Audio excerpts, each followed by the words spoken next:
I just, like I say, that aspect of it, and the fact that they do have a project that they may actually be breaking ground on at Auburn here is another factor that I've kept up with them. And the divorce case was just bizarre in the sense that it was started by the ex-wife in South Carolina and then wound up getting transferred to Alabama after 3 years, which just can't happen under the law. A lot of what I write is legal related. And in researching that, I found out not only about the assault, which he was convicted of. It was against a 16-year-old stepson, but he also had been investigated for child sexual abuse in North Carolina, sort of like the Sandusky case that's going on now, and nothing. Pardon me? I had not heard that. Yeah, that actually happened in 1993, 2 years prior to the beating, and nothing was done on that.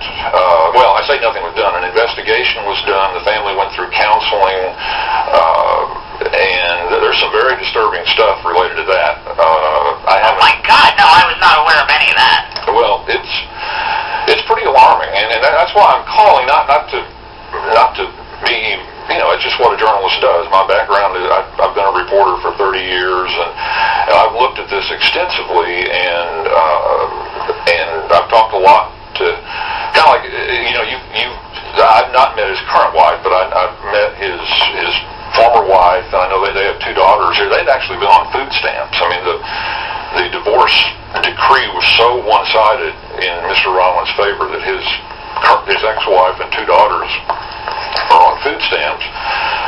It had been. I'm not sure if they are at this moment, but there's no doubt he was. Now, I have the public documents regarding the assault, the conviction on that, and it was pretty serious. I mean, the child was taken by ambulance to the hospital. He was bleeding from his face. He was given oxygen, which indicates he was at risk of being in shock.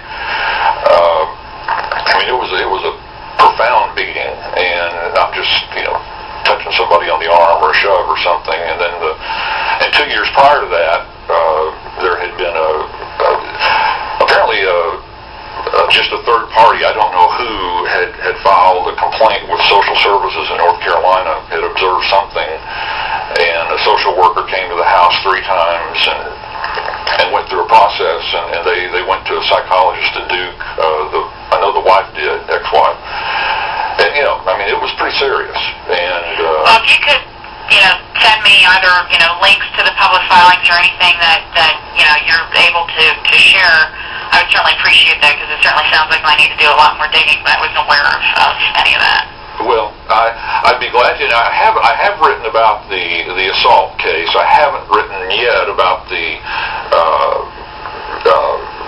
investigation. Obviously, that's a very sensitive topic, and you want to be careful. I've tried to ask Mr. Rollins about it, and he doesn't want any part of answering questions on it. And it's a difficult subject. The stepson, another Alabama factor in all this, is the stepson now lives here. He's now 33 years old. He was about in the 12 to 14 age range at the time in '93, and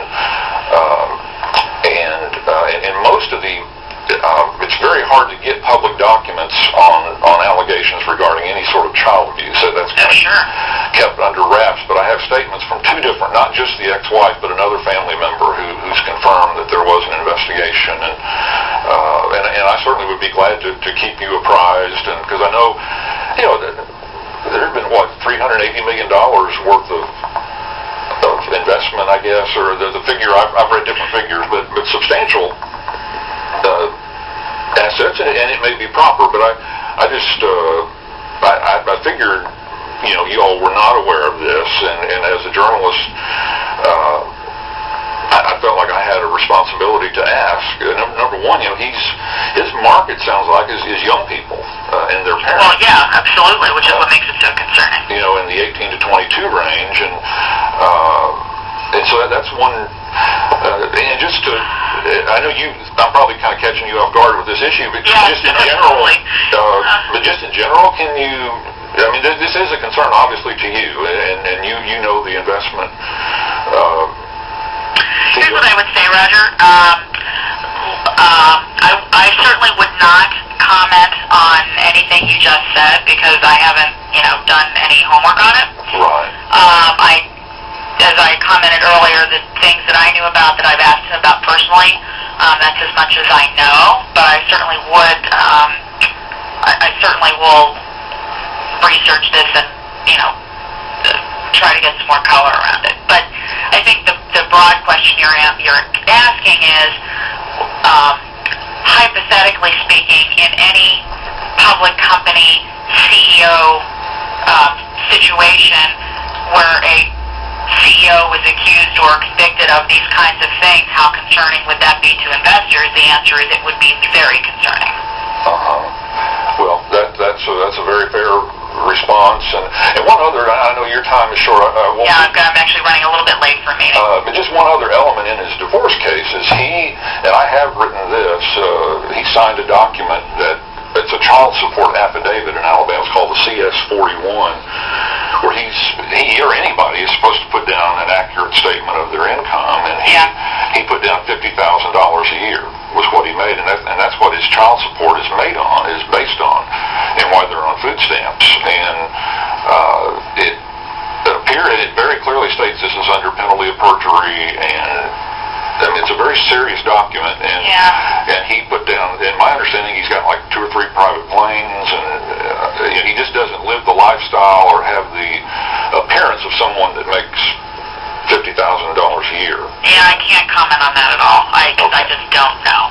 Okay. And Paula, listen, I need to let you go. I'd be glad to stay in touch with you on this. That'd be great. And like I said, if you could send me any links to the filings or anything, that would be very helpful. Okay. Well, listen, thank you for your time. I do appreciate it. Thanks, Roger. Okay. Likewise. Bye-bye. Bye.